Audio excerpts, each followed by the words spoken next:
네, 이번엔 강원도로 가보겠습니다. 나흘간 누적 강수량이 300mm가 넘는 곳이 속출하면서 강원 지역 곳곳에서 침수와 붕괴 피해가 이어졌습니다. 지금 상황은 어떤지 살펴보죠. 자, 지환 기자. 네, 강원도 춘천 강촌 유원지입니다. 예, 어제 침수됐던 강촌 유원지군요. 오늘 모습이 좀 드러나긴 했는데요. 일단 그 지역 지금 비 상황은 어떻습니까? 네, 비는 내리다 그치기를 반복하고 있습니다. 조금 전서부터 좀 비가 더 굵어지는 모습인데요.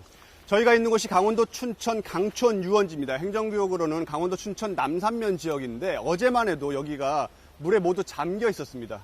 그런데 오늘 이제 물이 빠지면서 도로가 다시 길이 열렸는데 좀 보시죠.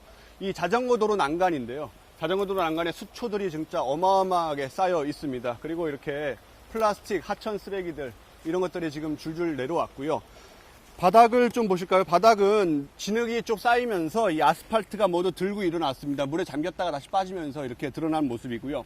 옆에는 아주 두꺼운 이런 플라스틱 통까지 눈에 보이고 있습니다. 워낙에 비가 많이 온 상황에서 여기를 지금 복구를 해야 할 텐데요.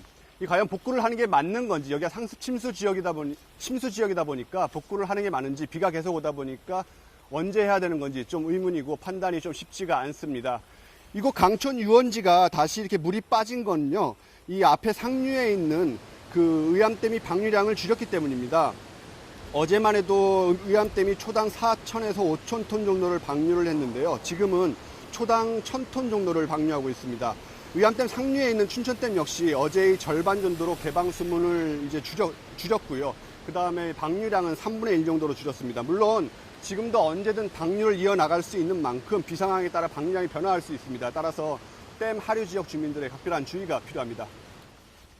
자, 지환 기자가 얘기한 대로 지금 복구 작업은 해야 되는데 앞으로 비가 계속 내린다고 해서 좀 걱정인데, 자, 지금까지 강원 지역 피해도 굉장히 컸죠. 네, 그렇습니다. 물론 어젯밤에는 별다른 큰 피해가 보고되지는 않았습니다. 그래도 이 나흘간 비가 쏟아지면서 무려 220건 넘는 피해가 보고가 되고 있습니다. 주택의 침수가 워낙에 많다 보니까 70명 넘는, 70명 넘는 이재민이 발생을 했고요. 이 논과 밭이 빠지는 이 재산 피해는 더 어마어마합니다. 그리고 오늘 같은 경우에 계속해서 지금 비 피해 신고가 조금만 것들이 지금 들어오고 있는데요. 복구가 급하지만 계속 비가 내리는 상황입니다. 강원 영서 대부분 지역에 여전히 호우경보가 내려 있고요. 양양이나 속초 등 동해안에도 오늘 호우주의보가 내렸습니다. 비가 좀 잦아들어야 정상적인 복구가 가능할 것 같습니다. 강원 지역 오늘 낮 시간대 비가 집중될 것으로 예보가 됐는데요. 저희가 좀 전에 촬영했는데 홍수주의보가 내려진 홍천강 일대는 물이 어마어마하게 불어났고요. 하천 산해면에서는 산사태로 차량이 빠졌다가 무사히 운전자가 나왔다는 소식도 들려왔습니다. 원주시의 경우에는 지난 2주 동안 비가 내렸거든요. 14일 동안 하루도 안 빼고 비가 내렸습니다. 이렇게 비가 계속 내리고 지반이 약해지다 보니까 가장 걱정은 갑작스러운 인명피해가 발생할 수 있는 산사태입니다.